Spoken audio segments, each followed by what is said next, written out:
Hi, everybody. My name is Jonathan Broadbent, and we are here today with Dan Goeller. Welcome to another episode of UnWoke Academy. This is actually my first opportunity to interview somebody and have a side by side. We've got all this new stuff I've been telling you about: the new software, the new hardware, this cool new camera, the green screen. Actually, we're doing more. Stay tuned for more cool stuff on the green screen. Our friends over at OBBM Network are helping me figure it out. What do I know? I'm a finance guy. I don't know video and audio and stuff, but I'm trying to learn. Dan Goeller, for me, represents an interest I was not sure. I'll candidly admit, until Elon Musk took over Twitter, I was kind of on the fence about this whole Twitter X thing. But since then, I've actually made some great friends, and it was via Twitter X. I keep saying Twitter. I'm stuck in that old modality. X, I met Dan Goeller, and we started talking about the whole UnWoke thing, and it led to some really interesting conversations. Dan is kind enough to join us today on the call from South Dakota. So, Dan, tell me a little bit about your perspective, and then we need to dive into what's happening in the world of nonprofit entities. Yes, we do. So I'm executive director for a nonprofit here in Sioux Falls, South Dakota called Harmony, South Dakota. And so for almost a decade, we'll celebrate our 10th year anniversary on January 2nd of this coming year in 2024. We have been utilizing musical ensembles. So we put kids into orchestras and into choruses and use music as a vehicle for basically social transformation, because it requires an incredible amount of discipline to show up every day after a full day of school and spend 2 or 3 hours hanging out with your friends and rehearsing difficult music and to perform it at a very high level of excellence. And so we've said from the beginning, our mission, our vision was to provide this opportunity to all kids in our community, regardless of what they look like, regardless of what their backgrounds are. Music is a universal language that can bring people together and help them instill these values that they're going to need no matter what they do in life. Our goal isn't to be, the premier sort of performing arts organization. I'm interested in seeing how music impacts the lives of kids, because it forces them to listen to one another, to develop these cooperative skills that are going to serve them well, no matter what they do later on in life. Awesome. I love it. I love the fact that you're doing that and working so hard to help children. So Yeah. you and I, as kind of a sidebar in our phone conversation, was that just yesterday or 2 weeks ago? I can't tell anymore. Time is seems warped in this battle. You and I got to talking about helping and protecting children and getting involved in K through 12 education and just doing what's right for communities and helping children. It's wonderful that you're doing that.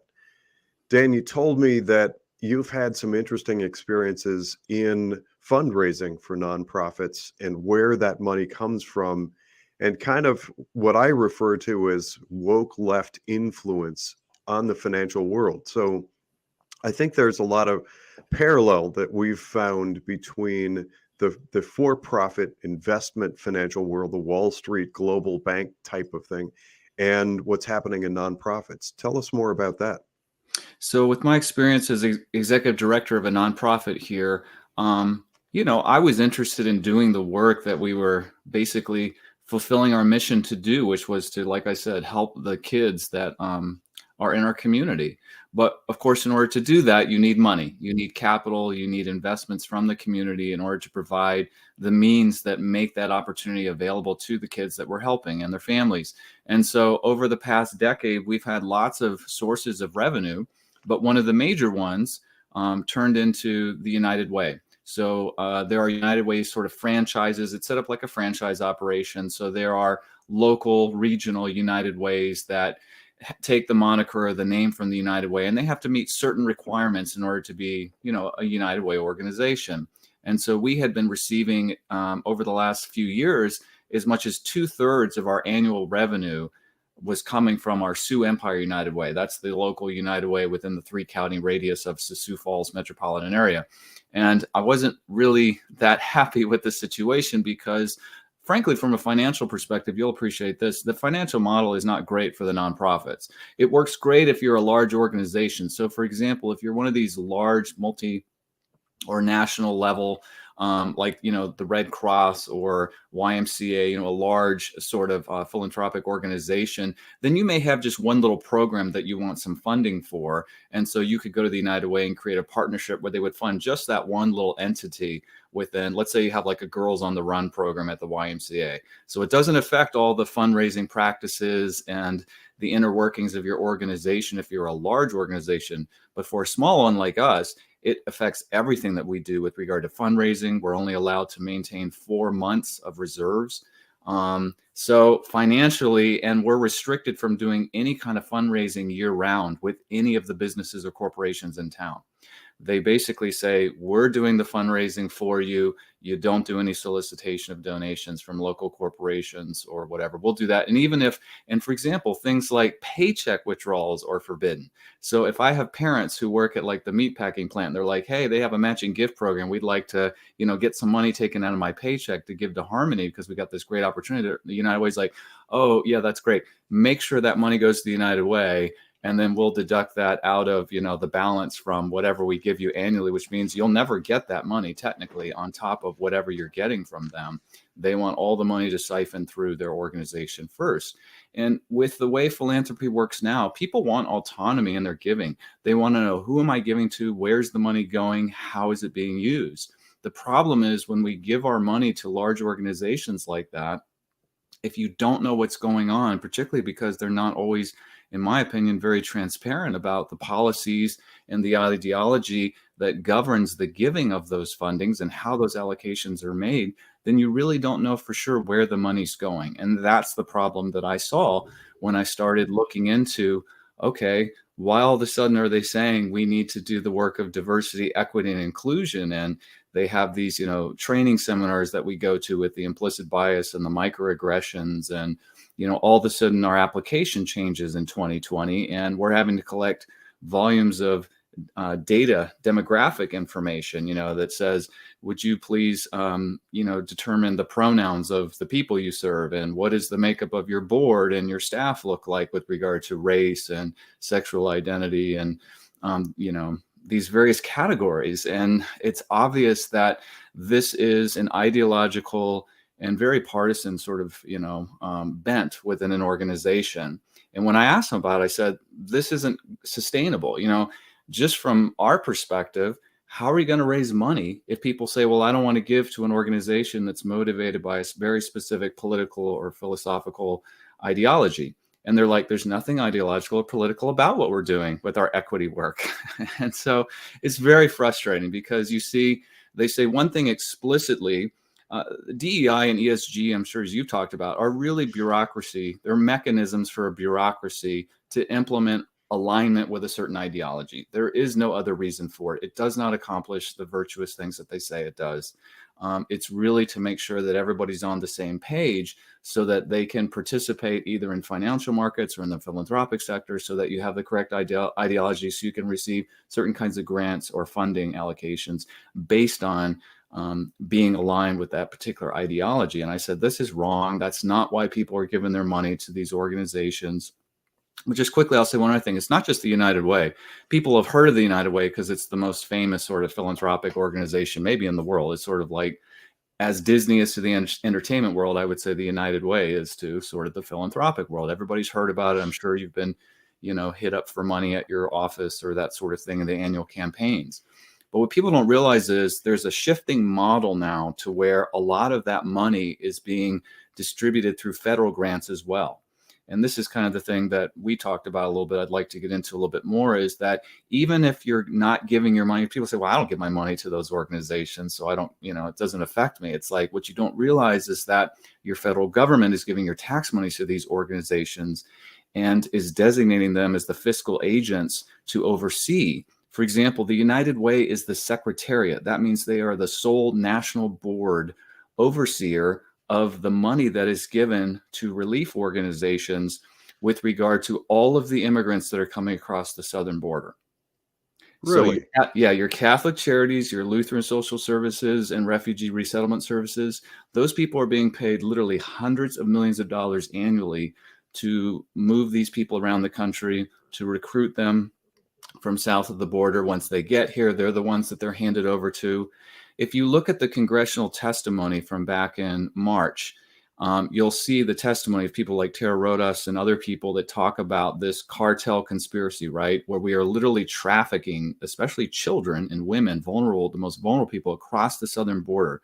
Well, that work, even the people on the left that testified, or the people who are asking the questions, if you look at the representatives from very liberal districts, they say, I was shocked to see how we didn't have any of our, three-letter organizations, the HHS and the DHS, and those people weren't running the operations. It was all run by these, nonprofits who are down there. And that's exactly right, because so nobody knows who has the oversight if the federal government and its agencies are not overseeing these policies. It's all been farmed out to these nonprofits and what they call LROs, local relief organizations, to implement these policies, because you and I don't have to vote people in who oversee that.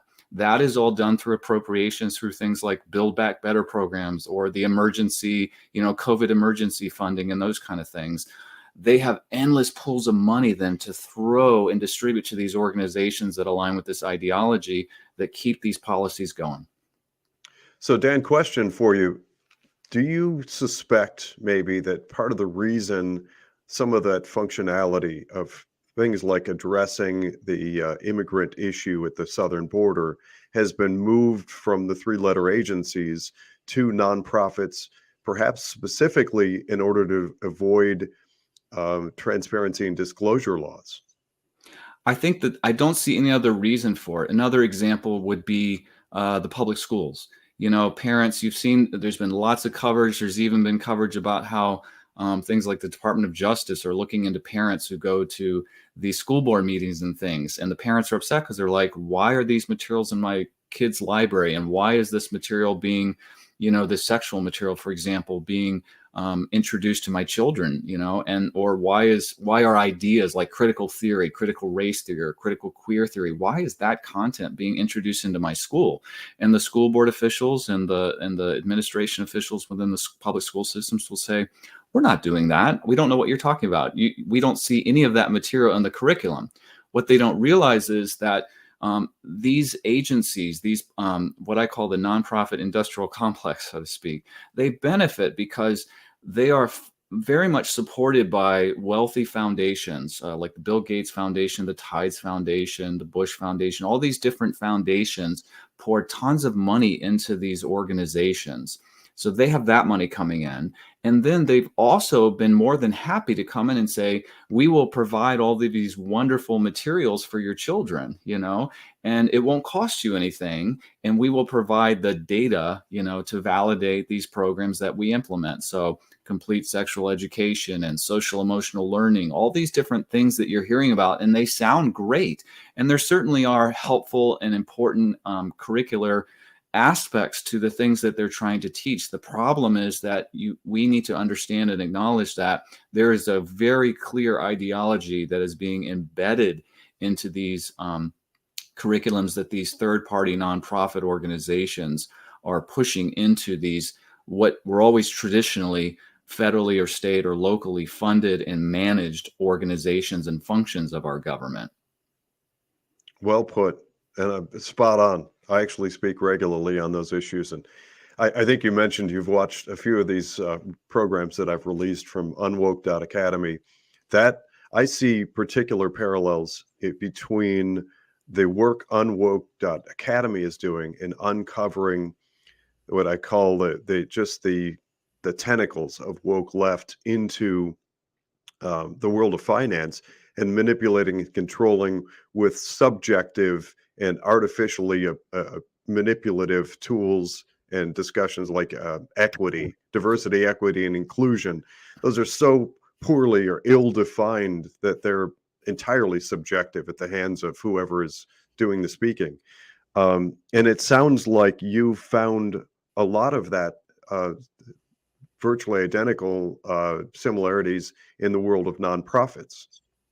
I have, yeah. What's interesting is that I had a meeting that was called by a very prominent businessman here in my community who actually funded the DEI handbook for the United Way, and didn't like it that, people were asking uncomfortable questions about why are we exactly, implementing these ideas of like critical race theory and anti-racism and things within the fabric of what we're doing when they don't have anything to do with helping people. We should have a colorblind, meritocratic, sort of way that we go about making decisions about what we're going to fund with the efforts on the ground with regard to charitable giving and the implementation of those programs for the people that are most in need. We shouldn't be looking and asking them like, what race are you, or where are you from, or what's your sexual orientation, or these kind of things that have nothing to do with people's needs. And so one of the things that's interesting was in that conversation, they said, well, we're just meeting the needs of what the corporations and the local businesses are saying they want. They have to sort of check these box with regard to these environmental and social governance programs. And so they can check the S box, the social box, perfectly sort of integrates within this idea of a diversity, equity, inclusion effort, because what you're doing is you're saying, well, we have collected data that validates these various identity, or, to put it from the Marxist perspective, these intersectional categories. We can show you how oppressed the people are that we're helping so that you can check your S box. Well, that's wonderful for, these philanthropic wings within these corporations and businesses, because they can say, we're doing our due diligence now, with philanthropy within the community and making our philanthropy dollars go as equitably as possible within the community. We're using an equity lens, as they like to say, to do that now. So we can show this data with regard to these various people that are being helped by our, dollars, because the United States is now, the United Way and other organizations are gathering that data. But it doesn't actually affect the work that we're doing. I mean, collecting the data and saying we're helping X number of people that look like this doesn't have anything to do with the effectiveness of the organizations. And we can see that. I'm sure you're familiar with Thomas Sowell, and your listeners probably as well. I mean, he's documented this for decades. I mean, looking through the lens of these various intersectional categories of identity does not have anything to do with how we're helping people. In fact, what's sad and tragic about this whole thing is that it perpetuates what people now call a pathological altruism. We're actually hurting the people that we're trying to help by focusing on these exterior categories of identity rather than the actual root causes of the problems that manifest themselves within our society that we want to help change. I can't possibly agree with you more. I want to ask you to drill down a little bit more from your perspective on the data component of it. So there are three pieces that I think emanate out of the data, the data piece. Let's talk about the Chromebooks that are put into K through 12 education. There's data mining. Then there's sort of social manipulation that comes out of things like TikTok that's trying to steer people, particularly children in K through 12, but not exclusively children, to steer them into a belief system or ideology. But then there is, I believe, the intention to create a social credit system that's based off of that. So what are you seeing in the nonprofit realm relative to data accumulation, storage, manipulation, and eventual end use? I think the best way I could summarize it or bottom line it for you is to say that essentially this can be defined as a technocracy. Data is really just a buzzword that is used to justify the implementation of very specific ideologies. So, for example, we're being asked to collect pronoun information, socioeconomic information, which is, class consciousness, the gender consciousness, and then also the other specific one was race and ethnicity. Okay. But the question is, after we gather this information, what exactly are we going to do with it? It checks boxes in terms of looking at meeting requirements that are technocratic. So in other words, like, well, what's the percentage of this group of people that you're helping within your programming? Well, that's fine, but that doesn't address, as I said previously, any of the issues of what is actually going on in terms of effectiveness of the programs that are being implemented. And so the technocracy element of it is really just a bureaucracy that uses data to say, this is how we're helping people. it doesn't actually get down to what are the outcomes and the outputs. It simply says these are the people. In other words, it answers the who. It doesn't answer the why or the what or the how or any of the other things at all. And so that's one of the things that you've seen throughout the history of the Marxist movement as it marched through the institutions throughout the 20th century. They always came, and it's like that. It's sort of like the voice of the future, right? The future is now. We have this wonderful technology that we can implement that will make things better for you.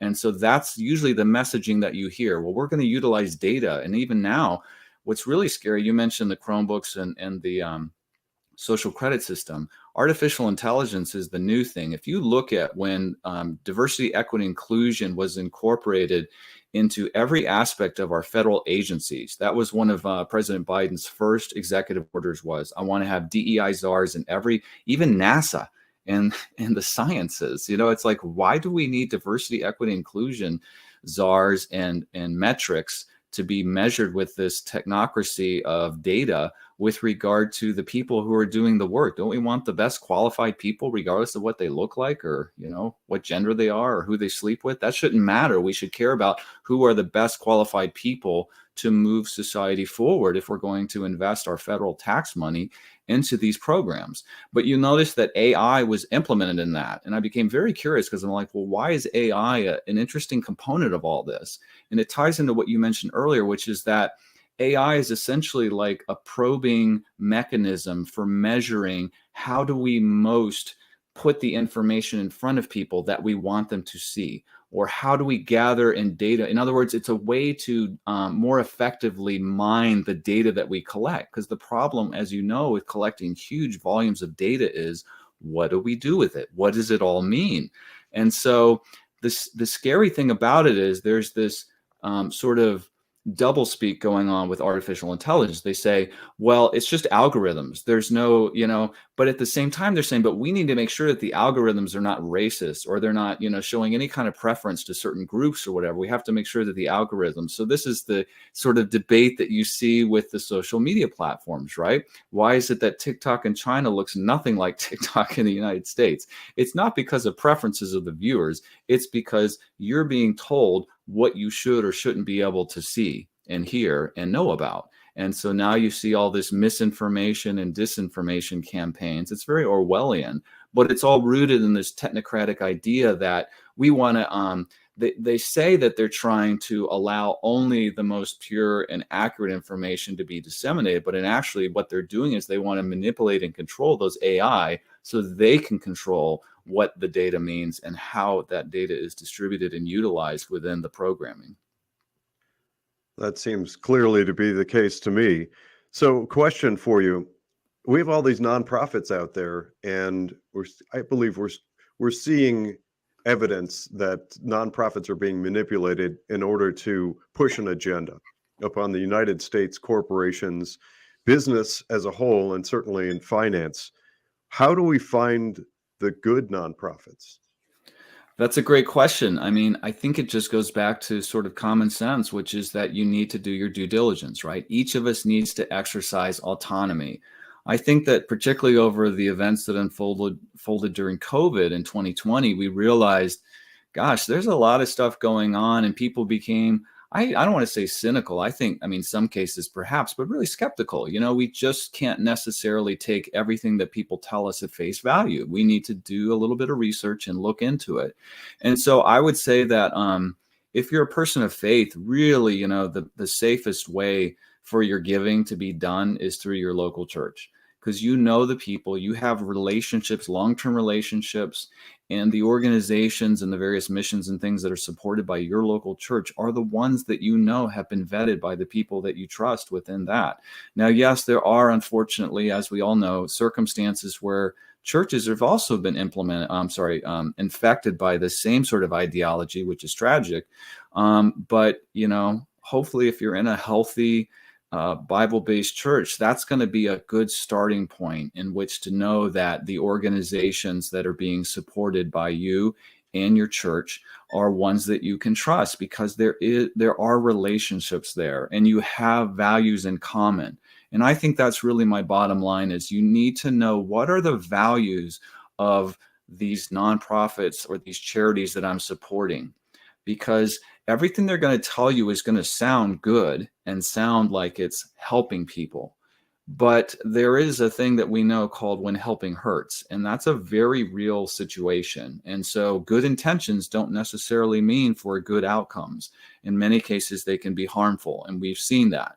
And so I would say that really investing with a faith-filled heart in the things that you know are biblically supported is the safest way, because that is the only way that I am aware of that we have a standard of truth in which work is going to be done in an accurate, fair, a genuinely equitable way. It's not just going to be tossed at things that meet certain sort of ideological requirements. It's going to be things that really are looking out for the best in people.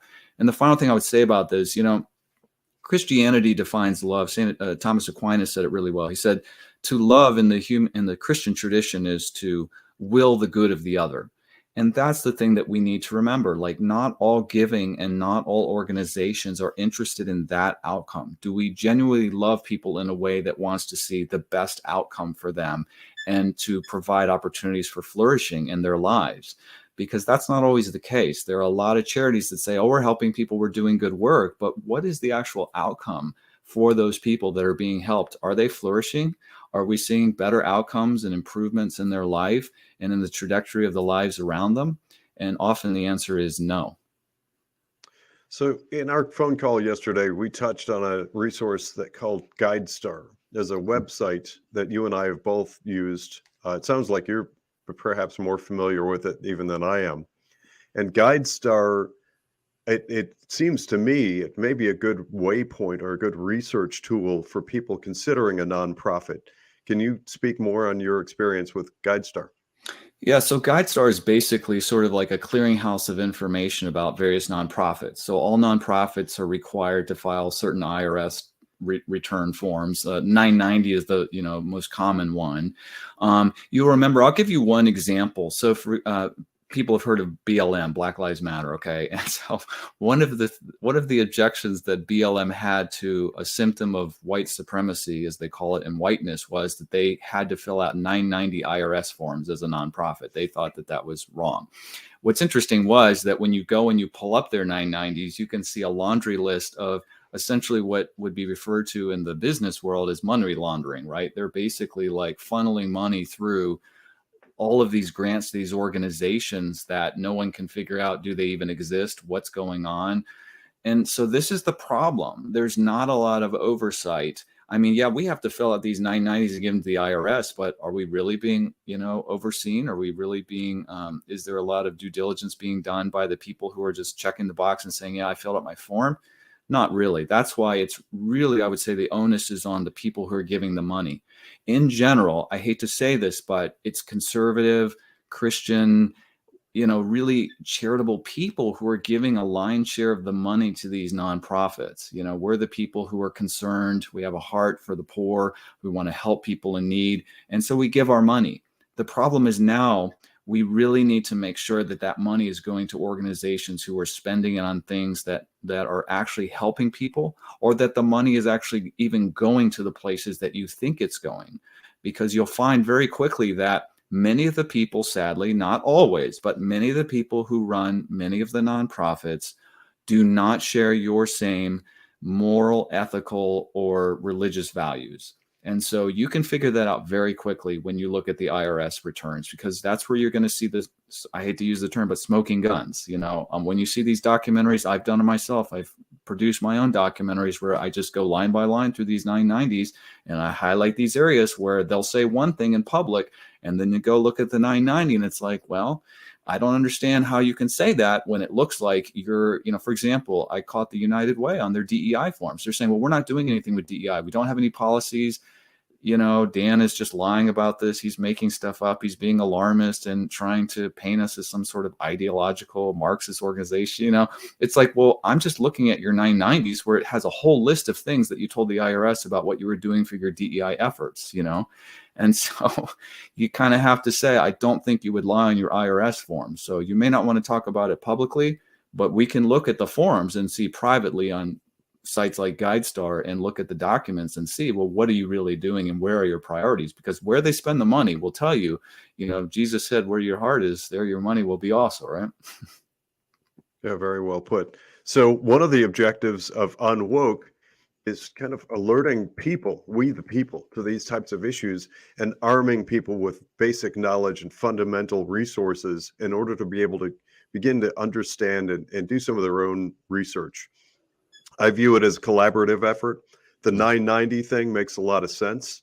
GuideStar and things like it to begin to look at and kind of, I hate to use the term peel the onion, but peel the onion on some of these nonprofits, because some of them are pretty bad. And one of the things that I think is commonly talked about in the realm of nonprofits is percentage of actual giving. I'm not sure if I'm using the correct terminology, but if you look at a nonprofit and they have really high corporate wages, in other words, the chairman, the leadership team of the nonprofit have big, high six-figure income, and that they collect a lot of money, but very little of it actually goes to the stated purpose of the nonprofit. That's a major issue. But then there is, I'd like to ask you to speak to this. There is sort of a skepticism on the part of some givers about the actual nature of nonprofit as a whole, that some of these nonprofits are sort of what's the word I want to use for it? Self-sustaining, that they wouldn't want to solve the problem because then they work themselves out of a job and sometimes lucrative gravy train types of income. Well, I don't mean to disparage nonprofits as a whole. I'm just saying that there's some out there. And in addition to understanding where to go to research them and do a better job of stewarding our own giving, I want to talk a little bit more about why we're looking and what to look for. That's a great question. And it's a complicated issue because I can tell you as a nonprofit executive director who's always needing to, have money to pay my employees and to keep the work that we're doing. Many organizations and even individual donors are like, well, I'd like to give to you, but like, for example, Harmony, I'll use my own organization as an example. Okay. So we have 2 orchestras with kids, right? And so they're like, well, can I buy an instrument for a kid or something? How much does that cost? It's like, well, that's great. But if you've ever been to a public school instrumental program and sat through a bunch of, 4th and 5th graders playing an instrument, you know what I'm saying? And had to hold your fingers in your ears and smile and say, it was great. That was so glad. I'm so glad I went. I'm so proud of you. And it was awful. It's like, I'm not trying to lay blame, but I'm just saying, just giving a kid an instrument is not what we do. It's having the adults there who know how to empower those kids to do something challenging and learn how to do it well. That's going to be the thing that's going to transform their lives, because that's where the discipline, and that's where we have 2 elements that we say go into what we do: respect and excellence. Okay. Because I don't need a bunch of rules for kids. If I say, are you being respectful right now? And they're like, no. It's like, how are we going to fix that? See, now I'm teaching them to identify their behavior, what's wrong, how can I course correct, and then how can I do better in the future? And the same thing with excellence. If you don't do your best all the time, then you never learn, then we can't overcome things like apathy and the other challenges that particularly are being faced increasingly by our younger generations of kids. So there's this challenging thing within the nonprofit world where we want to make sure that we're not afraid to reward people who are doing a good job. Because in your world, in the finance world, nobody apologizes for the most part for paying people in the C-suites, right, for doing a good job. They're rewarded based on the merit of, if you're profitable, if the company is doing well, if the shareholders are doing well, then we want to reward that as an incentive to do good work. So I don't see anything wrong with that. That's the way the free market should work. The problem is when it tends to do the opposite of that, which is what you said, which is where it perpetuates the problem so that it creates a need for the nonprofit to even exist. This is sort of what we've seen with the outcomes from the Great Society. So if you go back to the 1960s, we had 87% of the African-American population between 1940 and 1960, there was a decrease by 40 percentage points from 87% to 47% in terms of improvements with regard to wealth accumulation among the African-American population. It only went down 18 points from 1960 to 1980. Now, that is when all of your programs were implemented to help those people because of the post-Jim Crow era. Also, the murder rate doubled among African Americans during that same 20-year period. So the question needs to be asked, why is our money being spent for these campaigns that are seeing opposite results of what we intend to get out of them? And so that's the problem, is that we need to hold the leadership of these nonprofits accountable for where is the money going and how is it being spent. And why do we need, and a simple one is something like the United Way. Why do we need a third-party organization who says its sole function is to vet the organizations to whom it allocates your financial dollars? Well, why do I need a middleman?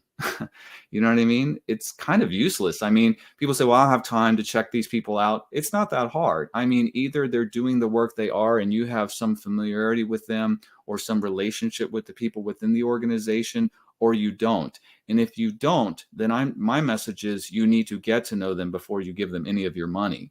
And you also need to check and see, are my tax dollars going to these organizations as well? Because as I said earlier, that is a way that many of them are accumulating money and they don't necessarily have to be accountable. I'll give you one final example on that. The United Way is an example. It's going to sound like I'm picking on them, but they're the largest one. So they bear a lot of the responsibility of these kind of policies. United Way had a United in Purpose conference. One of the speakers at that conference was I'm sorry, I don't remember his name, but he's the head of the Middle or Central Alabama United Way. So this would be Birmingham area United Way. This gentleman makes $500,000 a year. Okay. But, he also brought in $53 million in federal grants in 2022. I'm going to say that one more time. $53 million just in federal grants for that year. Okay, so he probably deserves to be paid $500,000 to run a United Way organization. I mean, I see your look on your face. And I'm like, I share your pain. Maybe. But Yeah. then again, I don't know, when it comes to federal grants, I'm inherently immediately skeptical, because it's possible that maybe that position wasn't even filled and they still would have gotten all of those federal grants, because in 2022, federal grants were just skewing out all over the country anyway. I don't know that I immediately think this guy did a great job. No, I mean, it's just, but he's just figured out how to grease the right wheels to get him coming into the organizations in his district, so to speak, right? It's just like the same way the politicians do it. So it's the pork thing. But one thing, like one of those was $31 million to the health department for HIV patients, which, I mean, I'm sympathetic, but that's a tiny number of people, and it's 2022. I mean, you know what I'm saying? It's like HIV is not like it was in 1985. You know what I mean? So do we need $31 million going just to Birmingham to treat, HIV patients?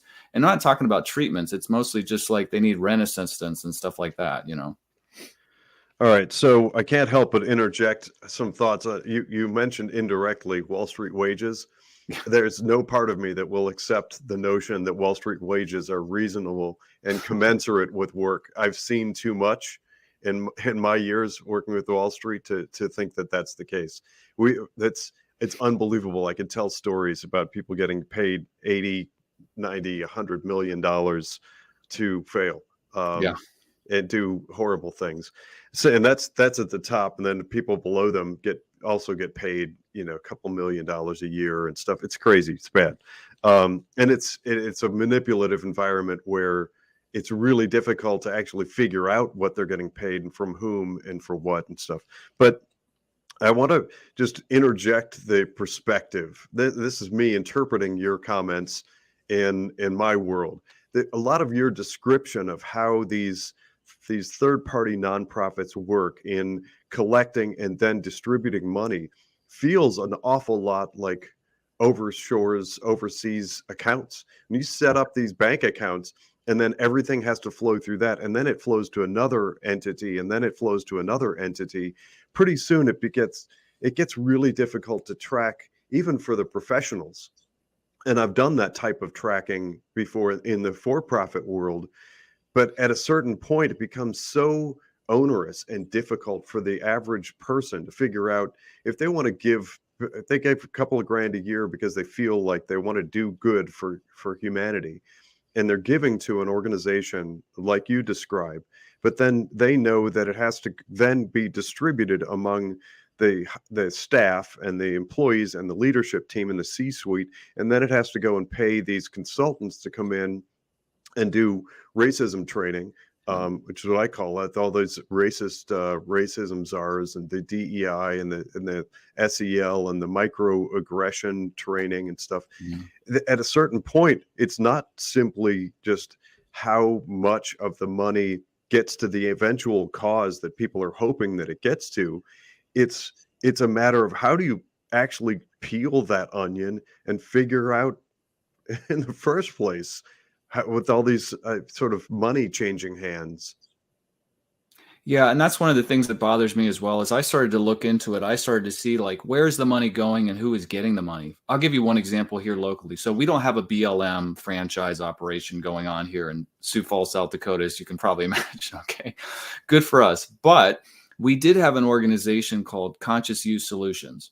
And they were the people that the Chamber of Commerce, our local Chamber of Commerce, hired to start the. Now it's interesting. They didn't call it DEI. There was no equity in the diversity, equity, inclusion. It was diversity and inclusion because, we have a diversifying community. We need to basically facilitate local businesses and companies getting, dealing with a more diversifying workforce in terms of the demography of our local area here.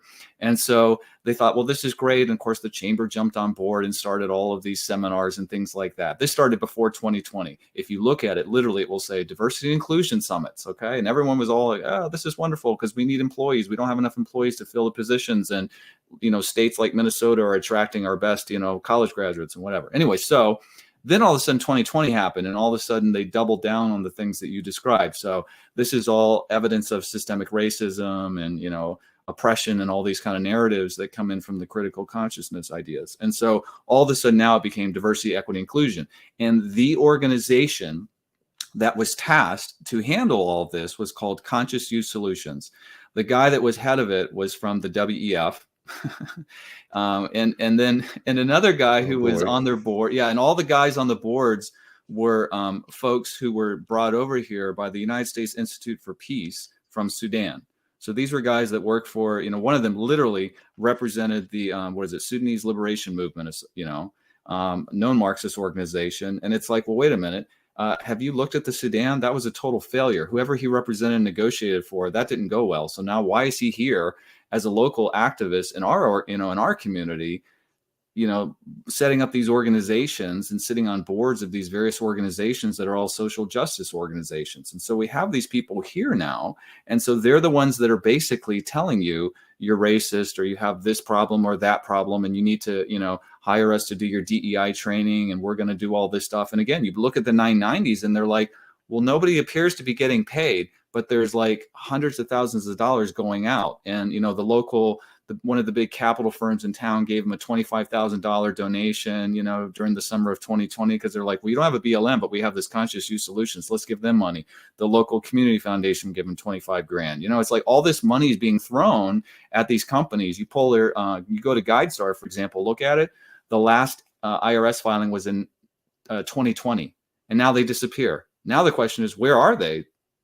I can tell you that the two guys that used to be the head of it are now in Chicago and Portland, and they're running their own DEI agencies, as corporate consultants. And this organization doesn't exist, and nobody knows where the money went. Kind of like BLM. Where did the millions of dollars, or Abraham X. Kendi, right, set up Boston University gave them the Anti-Racist Institute, and they got $53 million.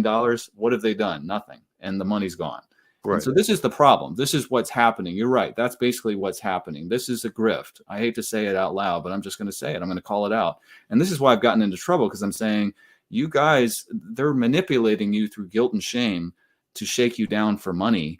And then we're not seeing anyone being helped by this. In fact, we're actually seeing these ideas are poisonous. They're infecting the community. They're making relationships between people. They're dividing the community and making things worse. And then people are actually profiting off of that. That's the most insidious part. Yep, I completely agree. So I've got a very good friend who started telling me a few things years ago. One is that white guilt is a mineable resource. It's a great expression, and it's true. And if you use guilt and fear and public shaming. You can manipulate people into just about anything. And I've got in this group of friends, I have people years ago who started telling me as a white male, be prepared to be called a racist, because things like that, being called names, are the way that people who are attempting to manipulate society and exact these sorts of tolls will get you to shut up. Yeah. As soon as you stick your head up and say, wait, what you're doing is not right, it's actually divisive, it's damaging and harmful to children and society, etc. You say anything along that line, and instantly you can be called some name: racist, xenophobic, homophobic, Islamophobic, or whatever the latest trend is. And so these people that I was talking to, it's a great group of friends of mine, were telling me it's time to put your big boy pants on and just face those people who call you names directly and tell them that's not true. But let's get back to the subject at hand. By the way, as a little note, this comes up periodically in my UnWoke conversations. I grew up the white guy. There were many periods of time in the Cleveland area, in Cleveland, Ohio, where I was in school, working, and living my life as kind of often the lone white face. You look at my school yearbook pictures, and there's like the one white guy. So that's this group of friends that I communicate with are conservative Black men and women who would tell me that to my face, like, you know, you're not racist. They probably know you're not racist, but they're going to call you that to shut you up. So when it comes to the behaviors, and I hate to say it, but nonprofits, I think in general, lean left. A lot of the ones that I've encountered and worked with and experienced, the board members are quick to adopt all this sort of virtue signaling, lip service to helping society. And lo and behold, there is money behind it. I think understanding that dynamic and addressing it and going into evaluating the worth and merit of any nonprofit, it's helpful and beneficial to use that that description, that understanding of nonprofits as a starting point. Absolutely. I completely agree, because there's so much good work being done in the communities by people who are earnestly trying to help people and do the best that they can with as little money as is available to them. And then there is, like I said, this sort of a industrial complex of nonprofits, much like what you see with the medical industrial complex or the military. It's a similar thing, right? They are very much involved in this incestuous relationship with government and the highest levels of sort of leadership within the corporate world and other places around the communities. And they are perpetuating that model that you described that is not helping people. And it has been seized control of by people who have a very clear, intentional ideological agenda that they want to see implemented. And they know if they've embedded themselves within these organizations, they can accomplish a lot, just like they have through academia and the other institutions they've taken over. I completely agree with that. That's and that's watching the board members. Oh, and one other thing I'm going to interject, because I've started to do this with the managers that we're working with, the investment managers. I research their social media profiles. If I can find these people, find the leadership teams of nonprofits, and go look at what they're saying and doing in public, their social media. One thing, and this is sort of a, I don't know if I'll call it a dig, but it's a perspective thing for those of my listeners who are near me geographically. Oh boy, do we have our work cut out for us here in Northeast Ohio, because not everybody knows, at least the last I was made aware, the largest private foundation in the world was the Cleveland Foundation, which is about a half-hour drive from me. The Cleveland Foundation works and lives and exists in close proximity to the objective of creating the very first 15-minute city. So Cleveland Mayor Justin Bibb has said that he wants to be the first 15-minute city in the U.S. And then lo and behold, we have this what's called a Metropolitan Planning Organization in our area. It's called NOACA, Northeast Ohio Area-Wide Coordinating Agency, which has a climate agenda. It's a climate action plan. Roll all that stuff together, and we have way too much money in the hands of a singular far left enterprise that has you can publicly view connections to the Communist Party in and outside of the United States. And that's extreme danger zone. Again, I want to be clear for my listeners. There are, as Dan said, and I'm going to draw a parallel with my following statement. There are a lot of great people who really care about community that are out there doing helpful things, and they need help. They need funding. They need finance. So as I talk in the financial world about thinking small, getting out of the BlackRock Vanguard type of mentality from those globalist enterprises that are clearly steering toward the far left woke, and exploring small, local, and hyper-local alternatives for building your portfolio and for funding seed money for business enterprise in a comparable way that's nearly identical. It's mindset and doing your own research in the nonprofit world, finding resources like Dan is describing and using that same mindset can pay off big in your philanthropic endeavors. Yeah, I think that's well said. And I think it's like, it really comes down to two words: due diligence, right? You just want to make sure that you're really informed about where your money is going. Whether you invest it as a shareholder or a stakeholder, doesn't make any difference. You have the responsibility to ensure that your dollars are really going towards being used effectively. We're called to be good stewards of the financial resources and time and talent that we have. And so this is just another aspect that we've maybe exercised because of, we're good-hearted people. We trust a little bit too much maybe, and we just need to be a little bit more skeptical and a little bit more analytical about where that money is going and how it's being used. Diss the left, as we like to say. Diss the globalist left. Know where you donate, invest, and spend. That's the mantra, and that's what we're after here at UnWoke.Academy. Dan, thank you so much for joining me today. This has been a pleasure. I hope that you will come back in the future and continue to give us updates and information about the nonprofit world.